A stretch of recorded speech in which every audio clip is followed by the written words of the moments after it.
I was telling Coda that like end of semester, it's always a lot of it is also recapping and going and learning what we going over what we learned. So people already don't come as much to the live meetings. They follow online more.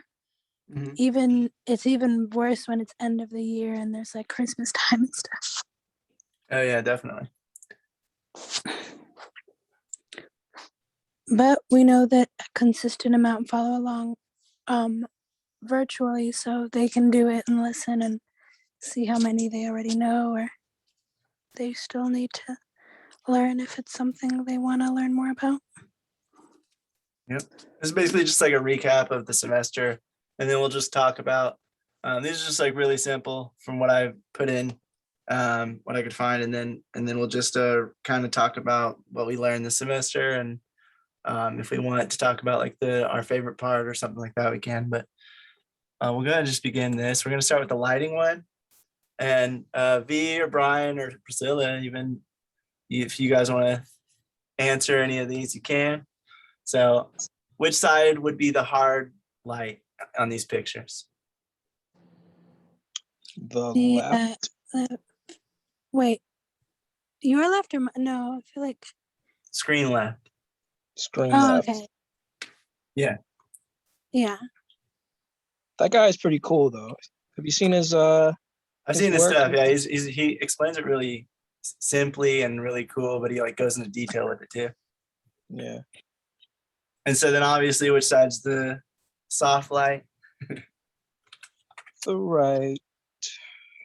All right, and would you like to explain what the difference is? Hard light is more harsh, creating, I want to say, more shadow. The big giveaway is the shadow on the right side of his face. But you know, they could have used a fill for that as well. It's kind of hard to tell the difference, but you can kind of, like, if I didn't know any better, I would also say that maybe like if you would put those shadows on the right photo, Yeah. I probably want to say, because it looks more harsh on the right side. It's just, I don't know. It looks to me like they just put a reflector there. Yeah, I was gonna say, I feel like this is a less dramatic example. This is very, very subtle compared to most other examples. That is true. Let's just look at this. But yeah, like Brian said, it also gives dimension to the shot as well, and shape, and there we go. It can also help. So now you got hard light on the left, soft light on the right. Yeah. I mean, you could see by the shadow on the females on the picture on the left, you could see the shadow being casted on the wall. And on the right picture, there's still shadow there, but it's very, very soft and very, very faint. You can also see on her face, it looks like a little more shiny in certain areas. You can see different the creases in her face stand out a little more. Her face looks more defined and sharp on the harsh lighting as well, as opposed to the soft lighting where it looks a little rounder and a little flatter. Yeah. Yeah. So the main difference between these is like soft light wraps around the subject a lot more, leaving less shadows most of the time, or like lighter shadows. And harsh light, it leaves this very harsh line of shadows, or these really harsh also looks light longer. areas. Her neck also looks longer in the soft light one as opposed to the harsh light, I've noticed, because of the shadow underneath her chin. Yeah. But yeah, so the main difference between hard light and soft light is that hard light, you'll have a very defined shadows, very defined edges, and soft light, it's a little smoother looking, and it kind of wraps around the subject a little more depending on where the light is coming from. So that is that. Hey, Sarah. Hey. All right. If you're using a standard 3-point lighting, what names are given to each of the lights? They call them 3 distinct names that are given to them based on where they are at, where you place them. Does anyone know what they are? So my only thing is, like, would the key light be 1 or 2? That's the thing that I'm trying to figure out. Key light would be one of them. right? Key light would be one of them. Right now, Cause- we're just answering which ones what the names are. Key, fill, and backlight. You would put the key Yep. in number 1, the fill in number 2, and the backlight number 3. But to answer Priscilla's question as to why 2 would be the fill is because it's more further away from the subject. Wouldn't 1 be further away? Yeah, One wouldn't is 1 be further away? your key light is like your main light, which is Oh, creating it's like, wider. Yeah. I yeah. guess. So you don't want the fill light to be overpowering the actual key. So because in that instance, then number 2 would be the key light instead.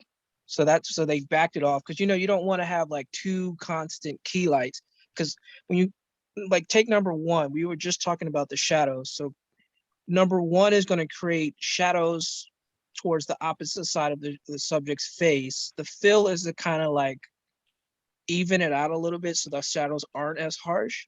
But if you have them standing next, if you have the lights like evenly measured next to each other at the same intensity, you're gonna have 2 keys, and then you're gonna have shadows going in 2 different directions, and it's gonna look weird.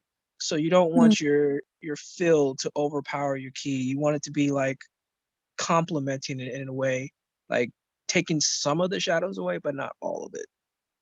And Uh, that backlight, I don't know. if it I would went, say number 2 could also be the key, depending on what you're going for. yeah, Um, depending on because what. like if you have the backlight going towards the area that's less bright, it could have some shadow, and then you're separating that shadowed side of their face from the background. I would understand why the key would probably be 1, because it is, since it's a little farther, it's wider, it brightens up more.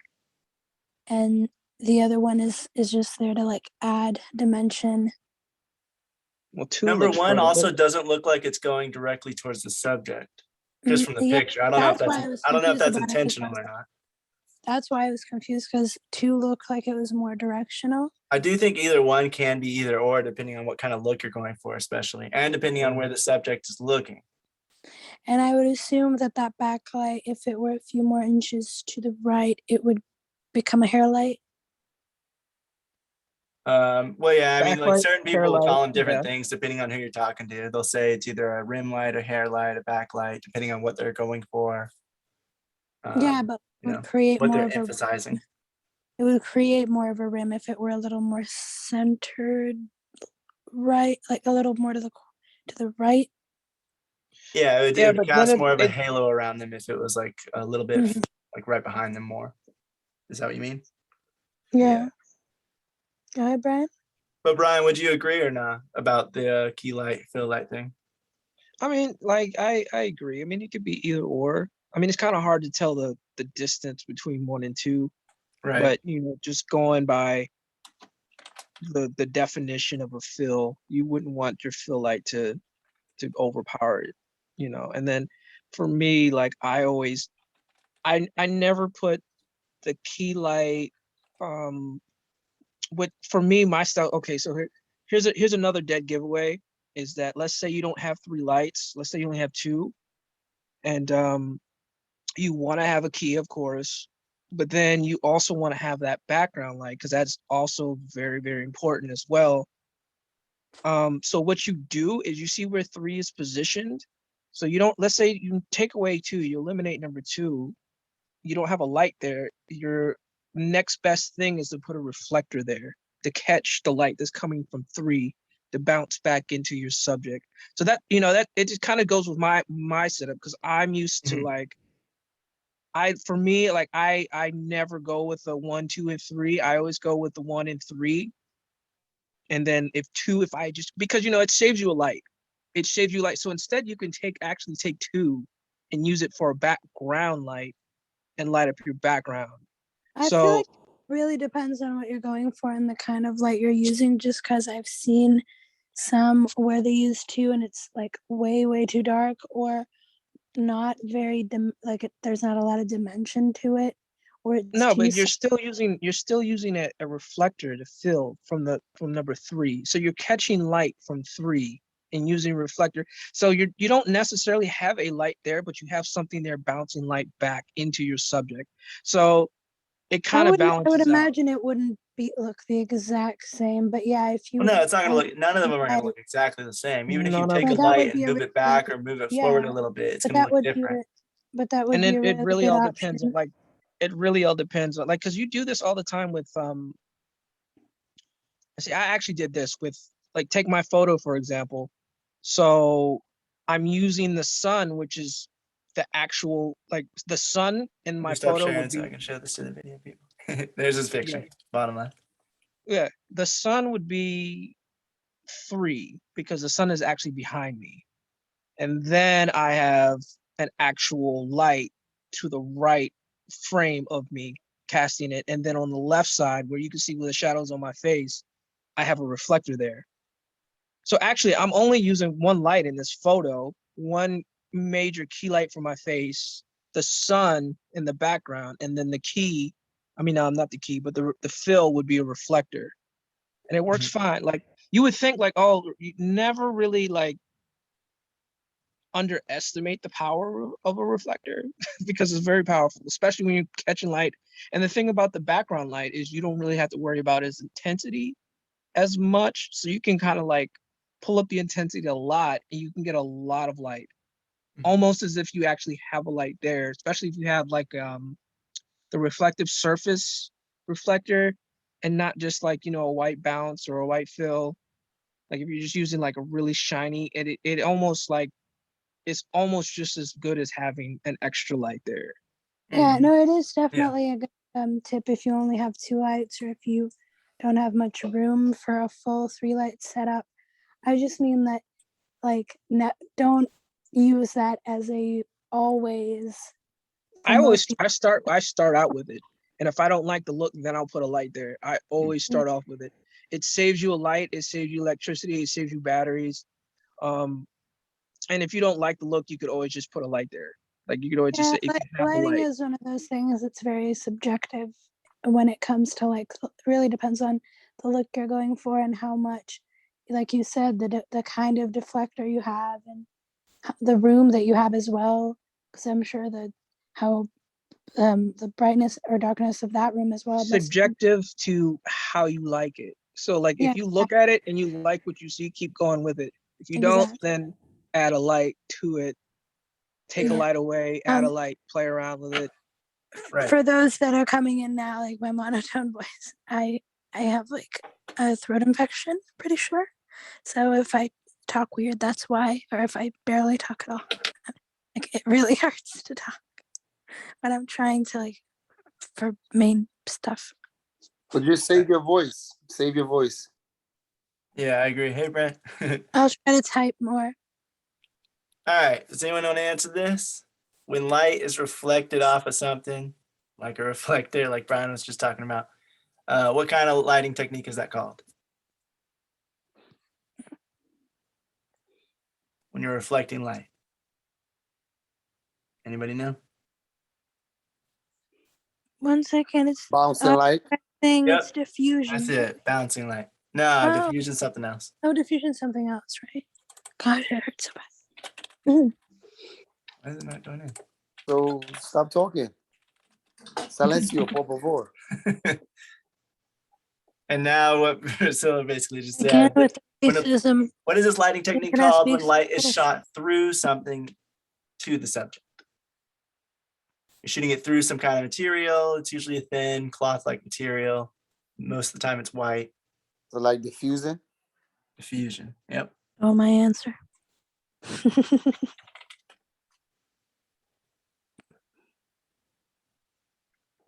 All right. See, these are simple.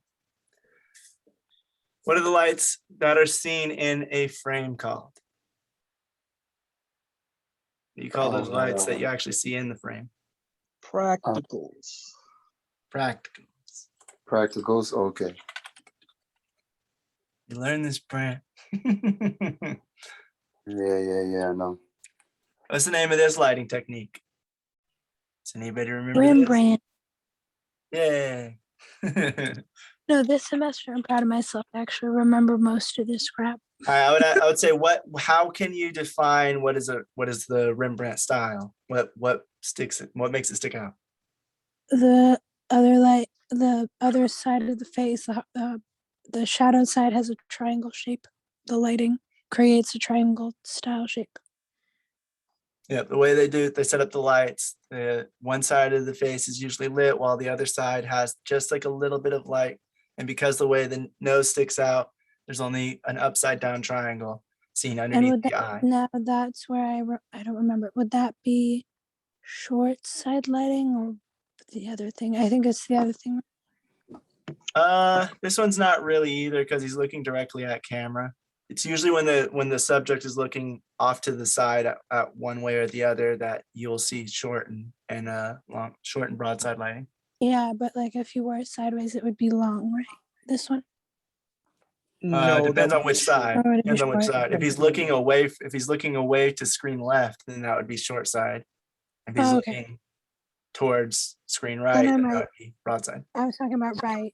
I was thinking about right. If he was like looking to the right, then it'd be long. Okay. His right or screen right. Screen right. Yeah, if he's looking screen right, that would be broadside lighting. Mm. All right, what is the CRI rating in lights? Gosh, I remember. Is it 10,000? No, what is it? What is it? Oh, wasn't it Kelvin or something? Nope, that's the color temperature. Oh, right. Crap. Actually, Are I you should. talking about? Are you talking about the measurement of light? No, it's actually the color rendering index. It's something that you'll see in lights. It has the higher the number is, the more it reflects accurate colors. Most of the time, I mean, it depends on what the light is. Sometimes they say it. I But it's not repeated really. this to myself like 20 times. You're good. You're good. I mean, it's hard to remember. No, But but do you the remember? lower the number is, the less accurate it's going to be. And if it doesn't have a number when you're buying a light, that usually means that it's not good enough to even have a number, which means it won't, accurately reflect them as much, which means you might have to tinker around with it a little more, either in camera or in post, to try to get it to look a little more natural, because it might give off a magenta hue or it might give off a green hue. As you can see, the CRI 70, that apple starts looking a little more purple than it does from all the way to the left, which is the CRI 100, which is the most natural for it to look. And that's the way the apple looks naturally. So when you're buying LED lights, especially, they give I off don't these know if green or Apple, magenta hue if they're like at the cheaper ones. I honestly just- don't know if Apple would be the best example because Into depending the on the Apple you buy, they have like different brightnesses. Right. Which is why I 'Cause- said the one on the left would be how it naturally looks. And then you can see how it's changing with each. Yeah, because if I were to, grade. without having the numbers, I would have picked 80 because it looks more like the apple we have sitting on our That's island right now. Walmart apples. That doesn't count. Fair enough. That is very true. What lighting technique is it called when you're putting something black or something that's going to absorb the light near your subject?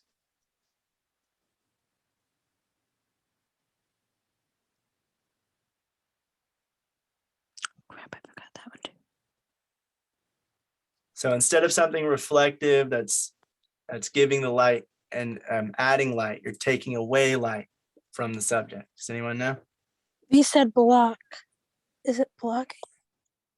You are blocking the light, but it's given a name. It's like Something else. Lagging.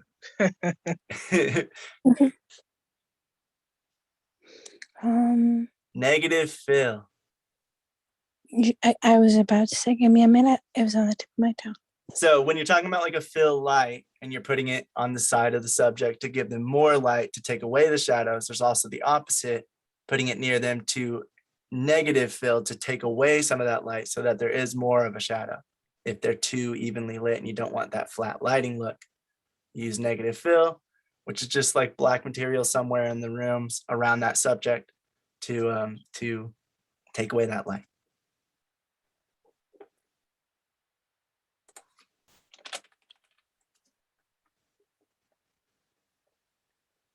Here you go, Priscilla. In the above picture, which side would be broad lighting? The right of her face that's showing right now. Now, which picture is broadside lighting? Oh, the broad side is the left, the short side is the right, correct? Yes. Hmm. And does anyone want to explain what the difference is? Her boobs look bigger on the Just kidding. What'd you say? I said her boobs look bigger on the left. And she looks fat on the left. Yep, Damn. she looks thicker on the left. I kind of prefer That actually is true, because whenever you're using broad lighting, they do say it makes the subject look a little more thick. And so sometimes they'll do that. They'll do it on it makes purpose her if look somebody's too wider, skinny. flatter. Broad lighting, they'll use that to make them look a little thicker, make them look a little more in line with everyone else. Or for the most part, they usually do short side lighting, which is the picture on the right, to make people look thinner, hide some of the features and the like blemishes and stuff like that people don't really want to see, and then it adds more of a dimension to their face as well. The one Yeah, on the Like left, Captain America. Before you Captain got America, here, they make him look big like that. I'm telling you, I yeah. still prefer the broader one. I just feel like she looks like she has more of some meat on her bones. But at the end of the day, it's like it's all about shadow and dimension, really. And separating the subject from the background. Same thing with like the when we're talking about harsh lighting and soft lighting. Before you arrived, Dakota showed an example, and you could see that on the soft lighting, her neck was wider, it was longer, her face was a lot flatter, as opposed to the as opposed to the other lighting, which was a lot more dimensions. Her neck, the separation between her face and her neck, there's a There you shadow go. I'll underneath. show it right here. There you go. Yeah, right there. There's a shadow underneath her face. I have this a lot where like I have a round face and sometimes it'll blend to my neck and it'll make my face look a lot rounder than it does, and I hate it. Yeah, So all like, the time. yes, I hate it. And so with that shadow, you can see that it really defines her chin and her neck a lot better, in my opinion. But she still looks softer and somewhat sweeter and more delicate in the softer lighting as well. So it really depends on what you're going for and what kind of look you want.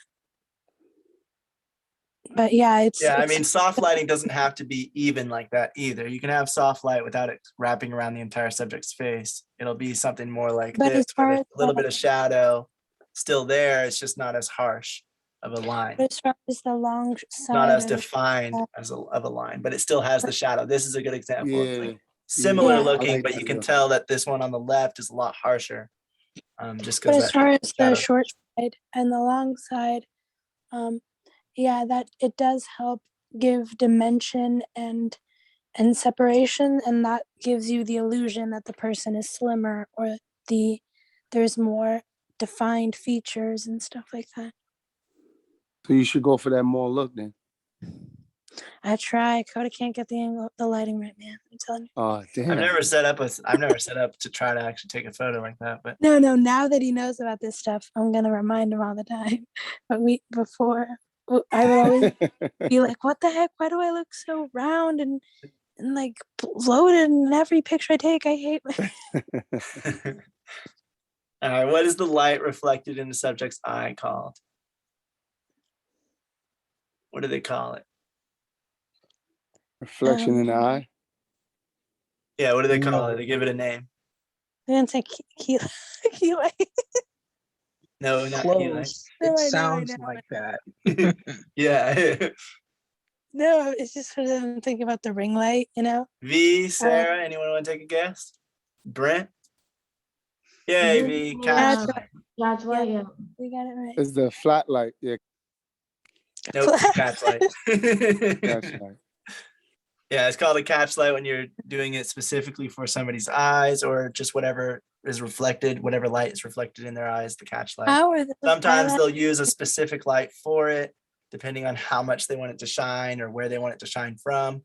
But like Brian was talking about when we were talking about this subject, it also naturally, people just have a reflection in their eye, usually just from any kind of key light that you're using. So you don't have to specifically use a separate light for it, but if they do, they're going to use the light for the catch light. I'm so jealous of those baby's eyelashes.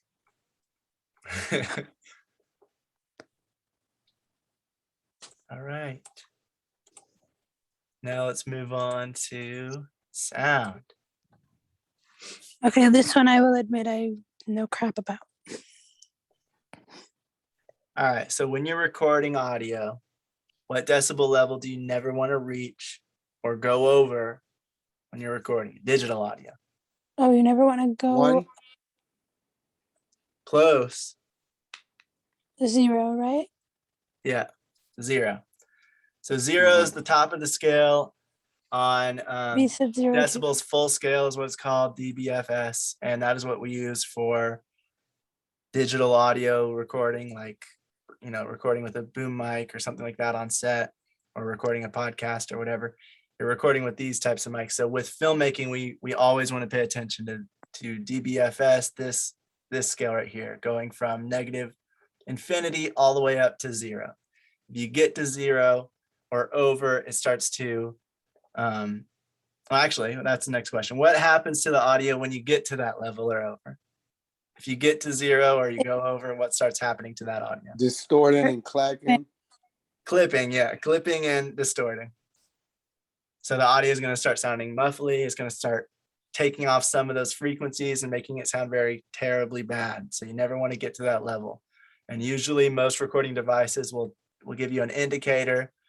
They usually won't be green like this. They'll start being yellow, and then they'll start being orange, and then they'll start being red. And that way you have a little bit of a warning indicator before you get to that level and start clipping or Another thing distorting is your like audio. you can tell because one of the lights will start to flicker as well. You'll be like, okay, it's clipping. That's on ours, yeah. The Zoom Depending H4n, on which actually, it has like a yeah. little blinking. But a lot of them just have it to where the color changes on the bar itself. And you'll see this bar bouncing up and down if you're ever recording audio. You'll see I it feel like going if all over the you place have, because that's how loud it's capturing. I What? feel like if you're somewhat colorblind or have trouble with colors for whatever reason, the blinking one is a lot more helpful.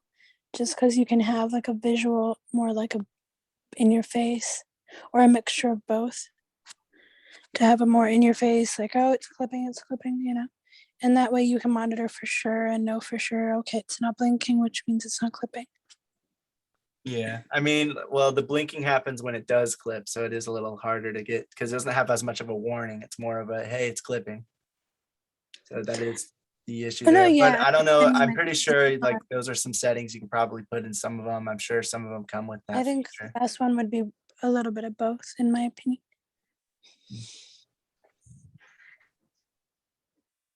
Because according to code, I'm a little colorblind. Yes, definitely. What are these diagrams for mics? Oh, that's the one I didn't remember. Like, Patterns. Oh my gosh. What'd you say? But for the sound bouncing off the so it's a cardioid, right? No. Like well, that's one of the names of it. Yeah, but what are these diagrams of? What are they called? Pickup patterns. Yes, pickup pattern or polar pattern. Those are what they call these. And does anyone know what that is?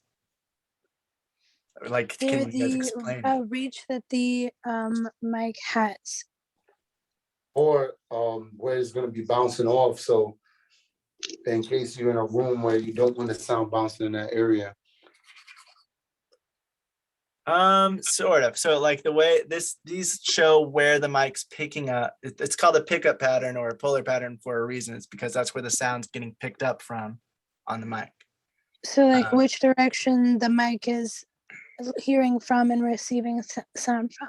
Yeah, Like it's not necessarily telling you how far it's going to get to. It's not telling you how close it is. It's just telling you the direction, the directionality of this, where it's picking up all the sound from. So if Brent was saying, if you're using a mic like the one in the top right, anything coming from behind that isn't going to pick up any sound, or it's not going to pick it up as well. But anything coming from the front, it's going to pick it up clear not and even crisp. next to it. If you see that The one in the, oh, you're talking about the top right. Yes. In the left, you can't even get the things in the sides of it. It's very like one direction only. The one in the left. Which one? Top left.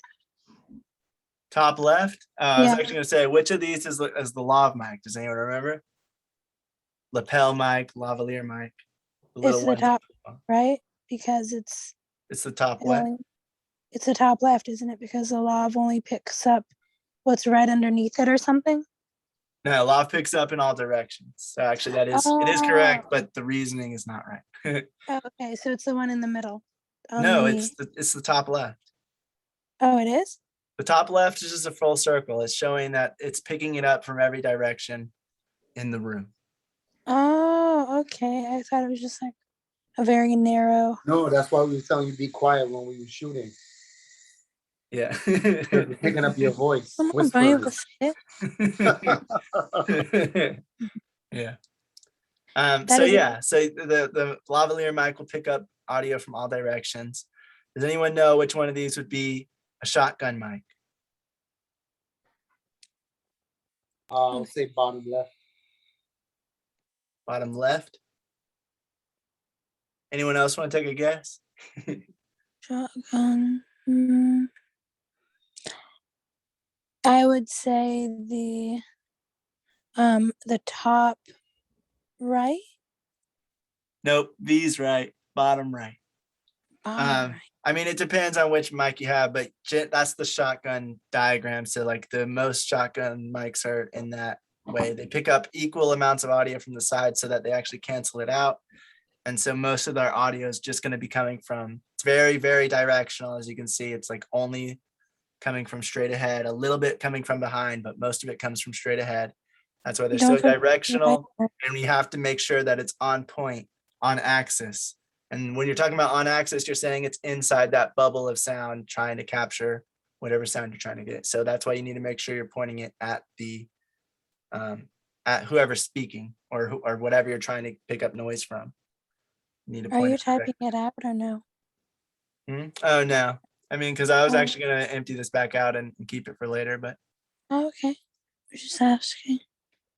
yeah, so the main ones we use in filmmaking are going to be this top left, at least in on set. Now in post-production you'll use other ones, but sometimes depending on what you're doing. But in And also production and on set, you're going to be using the top left and the bottom right, or something along the bottom right side. Or if you're doing like a podcast or something like that, you might want to use the one in the middle. Right, but for filmmaking. No, I know, but I just know that some people, are doing like things inside of things or little things here and there. Huh? If you need that sound, or if you're doing a podcast as well, like either in your film or outside of film, just saying. Just had to be an anecdote, honey. You move on. All right. Yeah, she's right. I mean, if you're doing a podcast, you usually use this top middle one because it's picking up directions from behind and in front of it. So then the two speakers will be talking and the mic will be picking it up from both, or something like that. But for filmmaking, top left, top bottom right. It's usually We get it. well, because when we're talking about film and scripted media, mostly not podcasts and stuff, because that's a whole other beast to tackle. Mm-hmm. All right, so we basically just said this, but does anyone remember what I just said?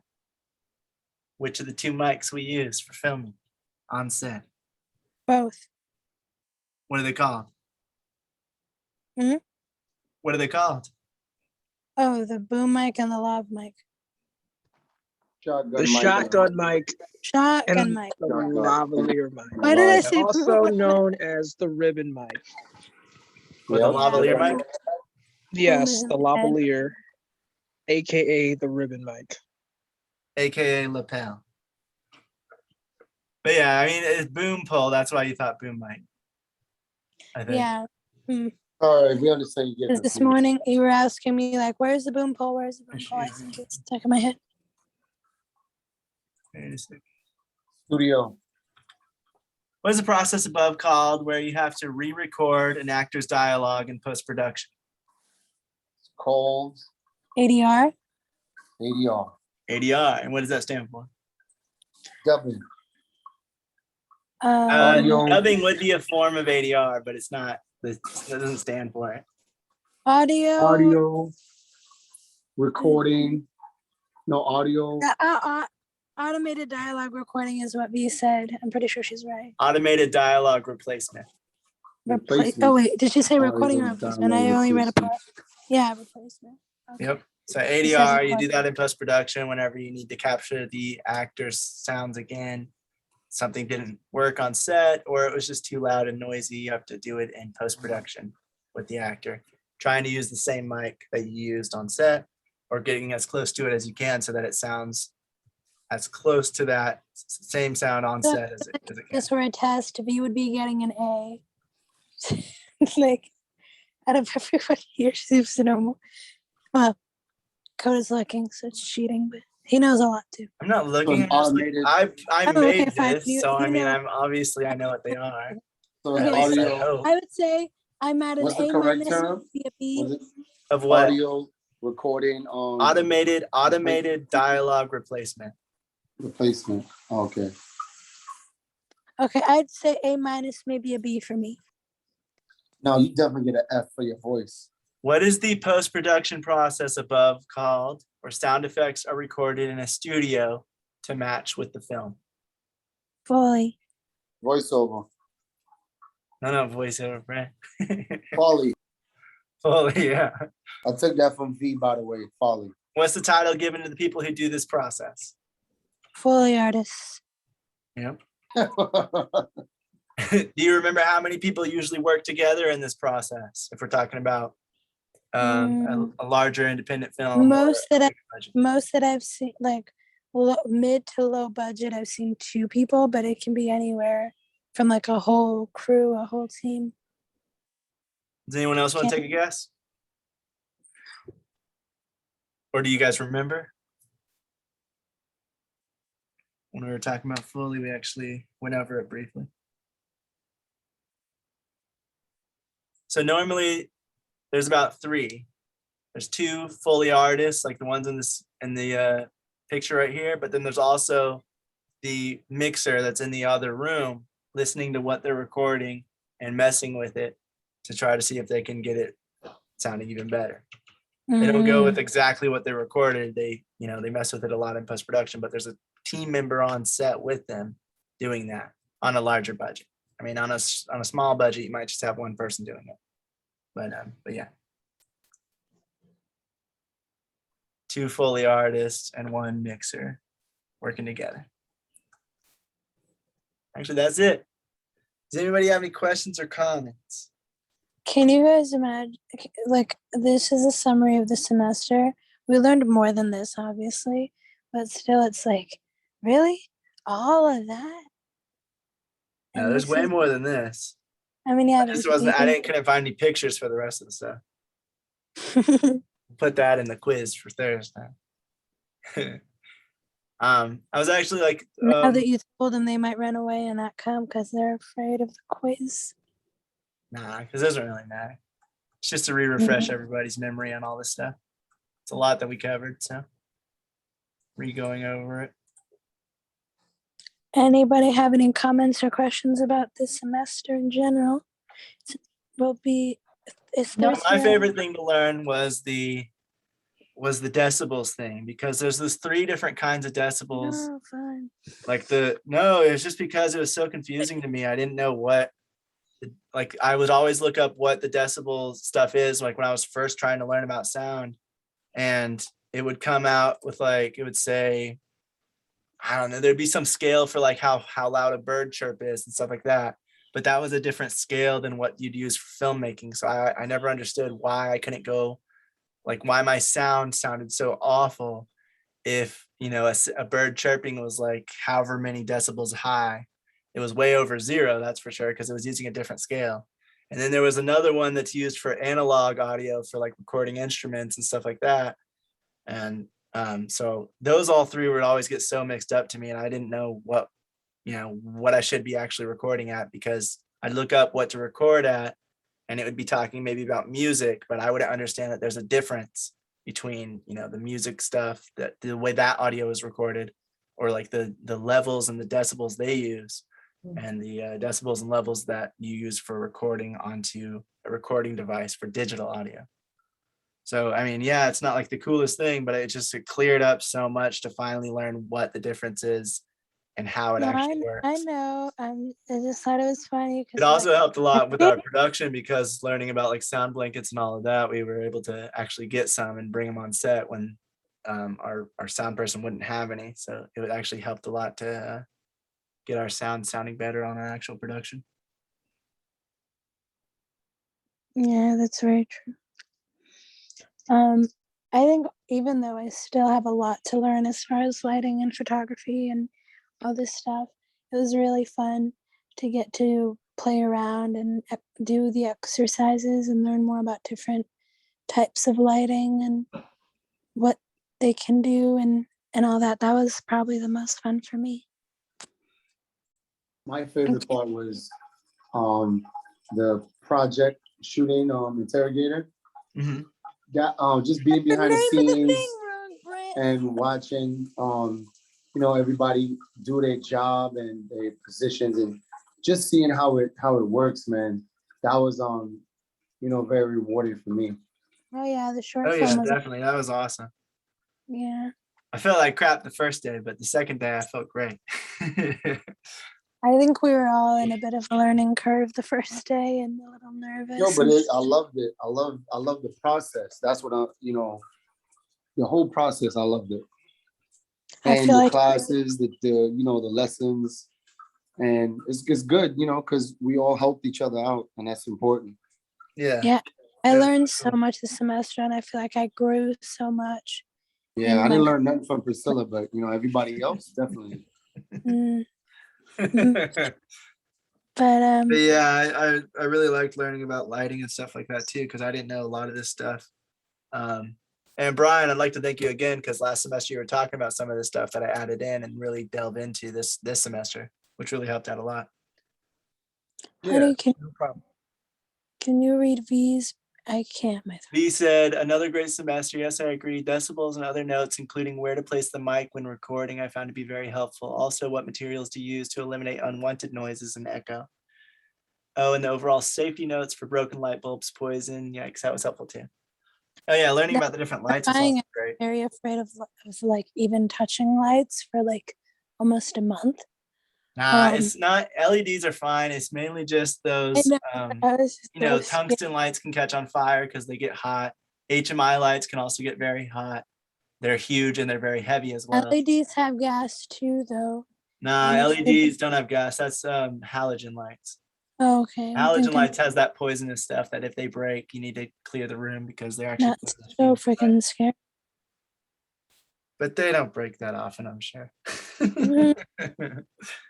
But yeah, just the amount of stuff this semester. Can you guys believe like it hasn't even been a year since we started? It feels like we've been doing this for years. I feel like this is the fourth semester. I can't believe it's only a year. Right. Right, like crazy. And next year, hopefully, another short film in the works, God willing. And hopefully that's gonna yeah. happen. I'm not hopeful. It's gonna happen. No, yeah, but like we still have a few things. I'm gonna be honest, not from us. Like if somebody else wants to take the brunt, and I'll help out with anyone's project, but I want to save up for a feature film instead of working on the next short film for next year. You sound like me in the 48. I tell them, man, you guys should do the 48. Why? I want to do it. I just don't want to lead the project. Well, me and V gonna lead the next project. We already discussed it. Me and V, we're gonna lead. We're gonna do something. Okay. Sure, if you guys want to. I know James is also possibly gonna work on something, so we'll see what happens with that. Yeah. Yeah. I'm gonna nag him about Because I'll go anywhere to help out, and I'll do it for voluntarily too. I don't even care if having like a travel fee and all that stuff. I just want to work on someone's project, but I don't want to lead it this time around because I want to save up for my next thing, which I want to do a feature film instead. We want to be able to save up so that after the second year is over, we're able to have enough for us to be able to put a feature together. Actually, all of us working on a 48-hour project would be kind of cool. That would be fun, yeah. Yeah, I really want to do that. I worked on one. They're very hectic and they're very crazy, but they are very fun. Right. And like Brian was saying, it really gets you in that mindset of like trying to get it all done in time. You have a schedule, you have a deadline. And so you have to like figure out how to get it all done and how to get it all done with like no budget, which is right. Yeah. And you should see some of the work that comes out. Like some people take it very, very seriously, and they like, because there's only so much preparation you can do. But then some people like they already got, locations dedicated to like, yeah, and all this stuff, and like the outcome. Like it's just amazing to see some people, how much resources some people actually have. Like whenever people have like a restaurant in their 48, I'm like, dang, like where do they get, they just have stuff spared. Yeah, just had to get somebody lying around and say, hey, technically, the restaurant. Other than the script, we kind of did a 48 because we couldn't do the third. Technically, we did like a 48. Nah, we did not, because the 48, you have to write it, you have to plan it, and you have to film it, and you have to edit it in 2 days. So yeah, that's a lot. We haven't edited our project. We took way longer than that planning it. All right, 48 is very hectic. It's very like, you gotta be ready. And that's why, like Brian's talking about, some people will be like, they'll have locations already dedicated for it. They'll have actors, backup actors and stuff like that. Backup crew, and they'll just be like, if we need you, like if we need an old man, this old man agreed to be one of our actors. If we need a young girl, depending on what our story is, because you don't know what genre you're getting, and you get a certain line of dialogue, and you get a certain prop you have to use inside of that film. We'll hold off on that 48 for now. There's this one group that goes every year, and they never compete. Because even if you don't make the deadlines, they still screen your work. So there's this one group every year, or every time they do it, they ignore all the rules, they get disqualified, but they do whatever they want. They just make their own film, like they make their own thing, and they have like a little series going on in the 48. So like they got their own little fan section. It's like people just come just to see like their little series they got going on in the 48. They don't care. I want to try to do the Tribeca Film Festival too. So it's really cool, actually. Festival. What was that? Tribeca? Yeah, the Tribeca Film Festival. So that, yeah, I feel like we still need to learn a little bit more before we're at that level, but you never know. Wait, what you talking about, Willis? This is short. They do shorts anyway. I know, but I feel like we need a little more production value. Listen, I've seen some people put up stuff in these film festivals and get nominated. No, I'm not talking about like resources. I'm talking about as far as like us being a well-oiled machine to get it done and to get to be able to speak for yourself. I got Lakota on my team. I don't know what you're talking about. Okay. But yeah, so the hope is next year, of course, we're not going to be able to do like as crazy as this year, because I'm going to be starting work next year, hopefully, and all this kind of stuff. But we're going to still be saving up for hopefully our feature or our longer short film. Either way, we're gonna make something eventually, and we're gonna be saving up for it so that we can. Let me know if you want some investors. Got some, executive producers over here could chip in. I know one guy. Yeah, I know definitely. I'll definitely reach out to you.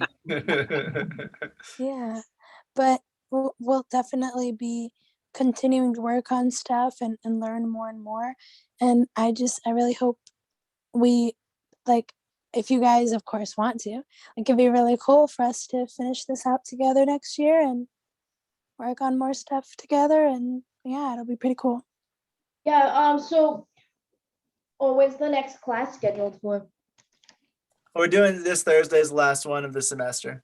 Okay. And then next semester starts on January 3rd. January 3rd, cool. Damn, that's cool. Was it what? I said that soon. Yeah, that soon. Hey, some people miss us. Yeah, and also if we give you guys too long, you'll lose momentum, dude. Let's be Never It's real. that. all about this. This group. Nah, never that. You never know. Yeah, but next But, semester is going to be pretty packed. We'll talk about that on Thursday. But also, I wanted to mention that this So, Wednesday we are going to be watching The Disaster Artist. We watched The Room with you guys last week, or not last week, the week before that. And Woo. this Wednesday we're going to be watching The Disaster Artist to see what happened with that movie, how that much how it stress. happened. How it, So yeah. that'll be kind of interesting if anyone's interested in We that. watched the trailer for The Disaster Artist and he said something about a vampire. And I was like, oh my gosh. And then Thursday, we're going to be doing the quiz. We're going to be talking more about some of the stuff we didn't talk about today. We're going to be diving a little deeper into some of those like question and answers. And if you don't get them right, it doesn't matter. It's just to refresh and all that. We'll talk about next semester and what we're going over. And then we'll talk about the LCloud Okay. Awards and who won. Yeah, who won the money and who lost. Yeah. Everyone else. But basically it's just like next semester I'm really looking forward to it because first of all it's a whole new year, which is insane.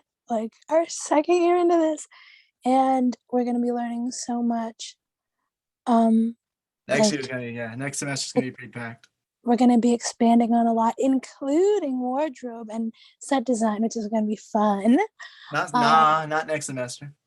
Oh, not next semester, but next year. Like Coda is gonna let me add a few things that I learned.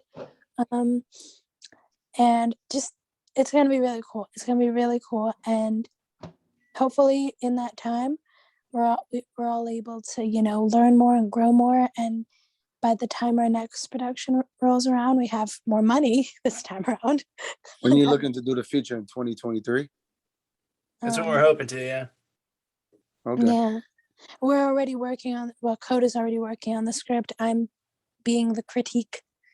That should give me enough time to get the guy to help raise some funds too. Hopefully. Hey, I'll take whatever I can get. No, Yes, for sir. Coda, I don't know if that's the idea we're gonna go with for the future, but Coda's idea is so cool. And I don't want to hear it from you. I'm not gonna say it. I'm not gonna say it right now. Someone might steal it. So I don't even want you to talk about it.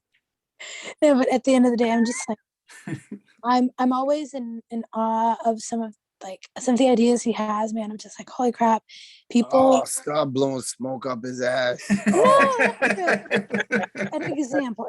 Come on, you cannot be blowing I am not smoke saying up he's the best screenwriter in history. Save Oh my that for gosh. somebody like me or James or Dude, you know. I am not saying he's the best screenwriter in all human history. Trust me, I critique a All lot. right, leave it at that. He comes up with these very interesting ideas that don't seem forced at all, and that have a story to them and a moral to them when he's not even trying. And that's so cool because now we're seeing so many movies that are trying to shove stuff down your throat and ideology and ideas down your throat, and he has this talent of coming up with ideas for stories that have those messages naturally. That's all I'll say. And I just thought that was really cool. Thanks, honey.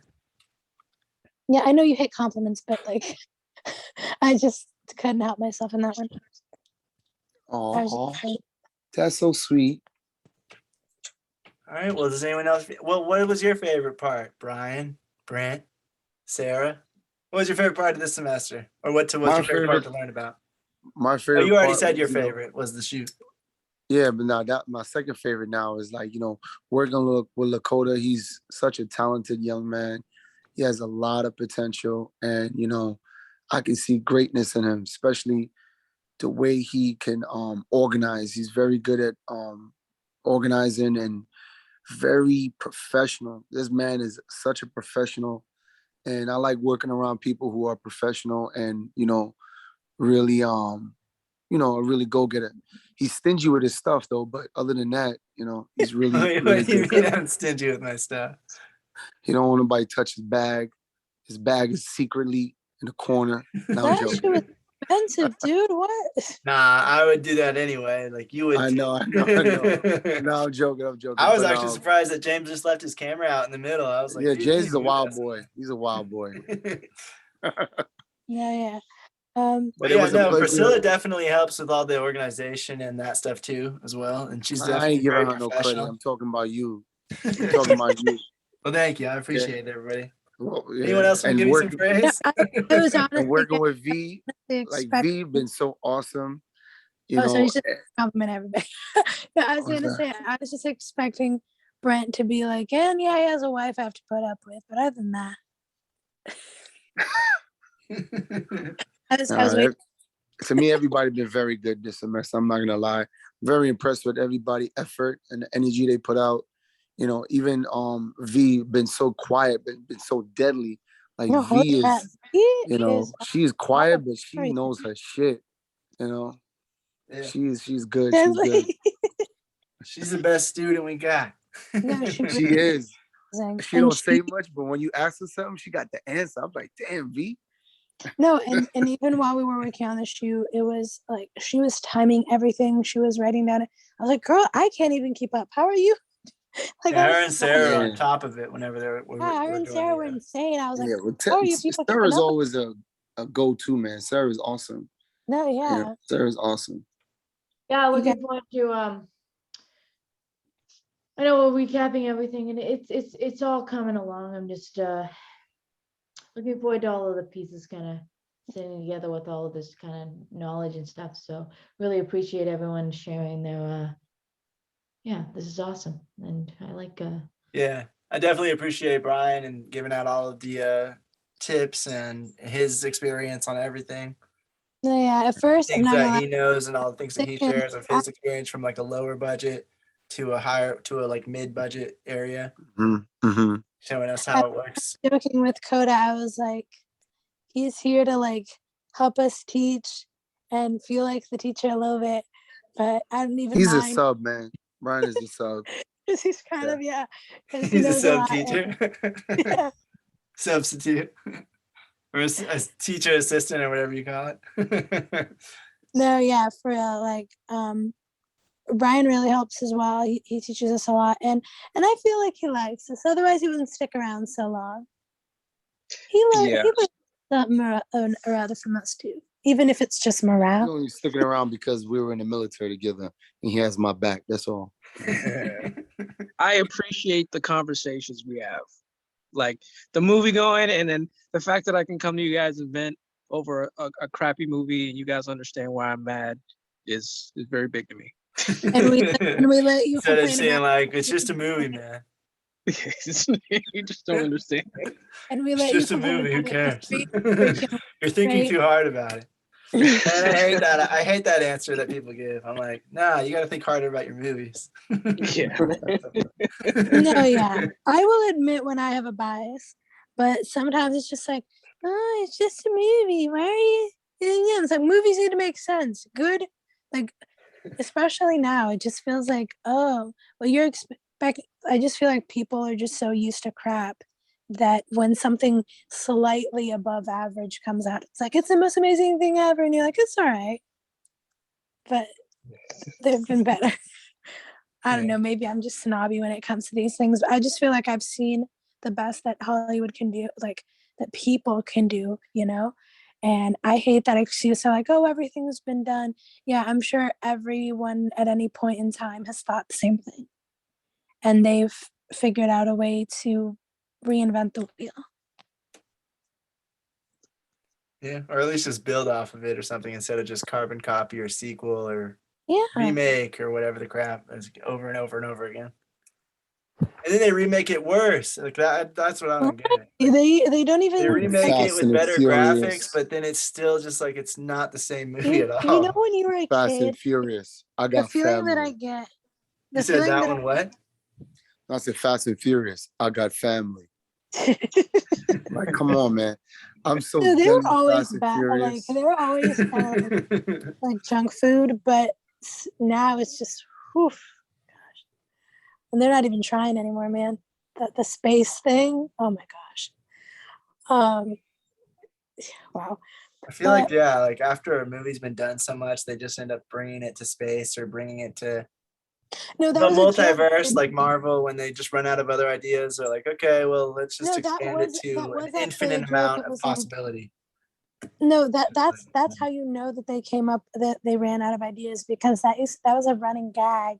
Like, oh, the Fast and Furious, the only place they haven't had a race is in space or whatever. That used to be like a running gag. And apparently the writers ran out of ideas because then they took them to space. Like, wasn't someone mentioning space for one of our ideas? Like, no, that was a joke, sir. Yeah, let's do it anyway. Let's see what happens. Yeah, sometimes I feel like when I was a little kid and I would watch TV shows of these evil corporate greedy guys that didn't understand anything about music or movies or whatever, and they're like, kids like this, let's make a million of them. And I was like, that's not how the real world is. And then you grow up and you're like, oh wow, they really think we're that stupid. Interesting. They just think that if they put the same name on it, people won't care. And for the most part, they're not completely wrong, which sucks. So Right. Yeah, for the most part, people are just like, I have to see it. It's this thing I like. It's like, yeah, but it's not the same thing anymore.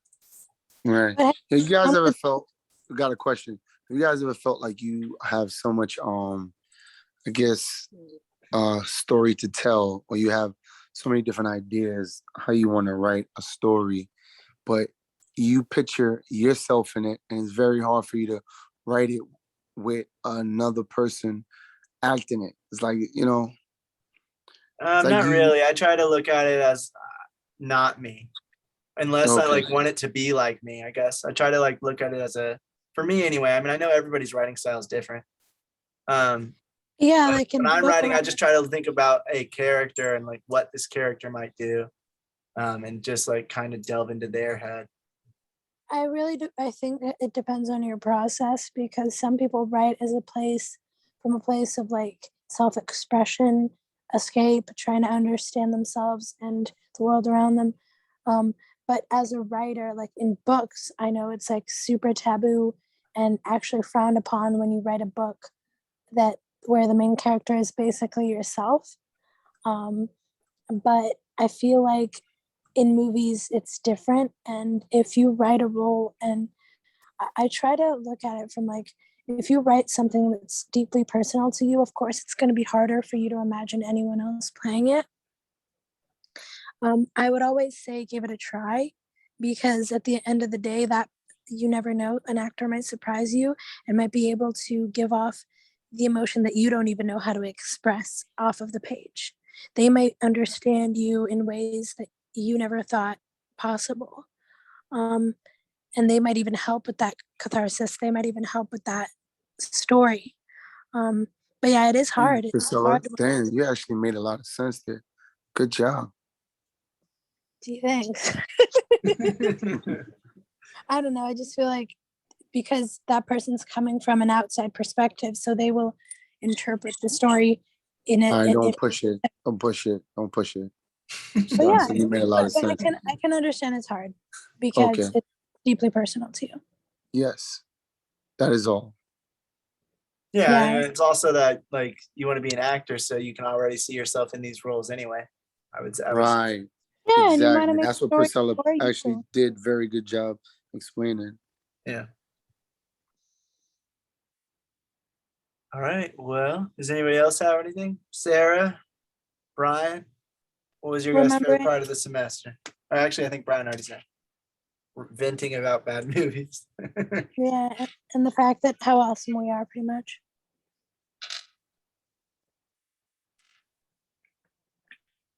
And I think All right, Sarah, everybody. Good night. Have a good day. See whoever wants to be back on Wednesday when we watch The Disaster Artist.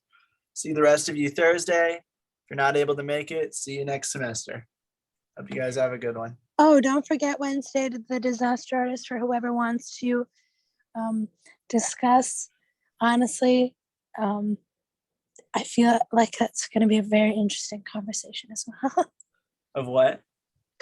I feel like that's going to be a very interesting conversation as well, The Disaster Artist. Oh yeah. Are you guys going over these movies for cinematic purposes, well, cinematography purposes? Or are This you one we're just doing- going over for everything purpose. It was like, it's rated one of the worst movies that had a big Like budget. everything not to do. Oh, We're so just you guys kinda like- you purposely picked a bad movie. Yeah, because some of the people in our group Okay. were wanting it. Okay. Yeah, so it That's- started out. Yeah, I don't like watching bad movies on purpose, but I mean, What not to do. Yeah, yeah, that's a good idea. Yeah, Yeah. and it was a big requested movie, and so we were like, okay, what can we learn from this there's a lot trash of movie? continuity issues, a lot of boring cinematography issues, a lot of boring set design, a lot of weird angles, and a lot of A lot of horrible crappy camera, dialogue and cuts and terrible weird lighting, transitions and just so much stuff that was so directing, much. terrible fully focus, like everything was ADR was very clearly ADR'd in. everything. Like there was not one thing that I could be like, okay. No, there was an actress or two that I was like, you are giving your all, and I can tell. Like there was a robber, dude. That robber he was like in one scene for 2 minutes. He was the most emotional actor in the entire movie. He was giving his all, man. I was like, feel you, man. I feel you. But yeah, so now we're gonna watch The Disaster Artist, which is based off of The Room, just because we have so many questions of how it was made, and it'll be kind of like a behind the scenes look in a way. And so we can discuss that. Because he spent so much money on it, we're thinking that he was trying to just throw money at problems instead of trying to pre-plan anything and come up with a budget in advance. Or like Arden's suggestion, which I think she hit the nail on the head. He had money, and he probably got broken up by a girl named Lisa or something, and he wanted to show her how much. Like Arden came up with this theory that I was like, oh my god, like it was so, like maybe, because it just seemed Yeah, that $6 million. a character, if you actually watch the movie, which you do not need to do, but her character just seems like the entire story is like, she's so horrible. Even her best friend, who was at first her best loyal friend, now she only cares about Johnny. So creative. Johnny. And like she's horrible, and she like, it just seems like a vendetta piece, like this vindictive woman that broke my heart. It was kind of like Either way, I think the budget was spent on problems instead of in advance. Because there's no way he spent $6 million on that movie. yeah, you can definitely tell that he probably hired a different cinematographer like on the last third act, because there was actually like decent shots that didn't cut your head. And It also seemed like they hired a production designer at the last minute too. yeah, the lighting looked different too. Like it actually didn't look as gray and boring and bland. Anyway, so if anyone wants to watch that one, we'll be watching that. We'll be talking about again, what not to do or what he did wrong, or anything like that. So it'll just be a What fun we movie to might- watch in general. Yeah. I think. All right, guys. Good night. Good night, everybody. Good night. See you guys on Thursday. Thanks so much.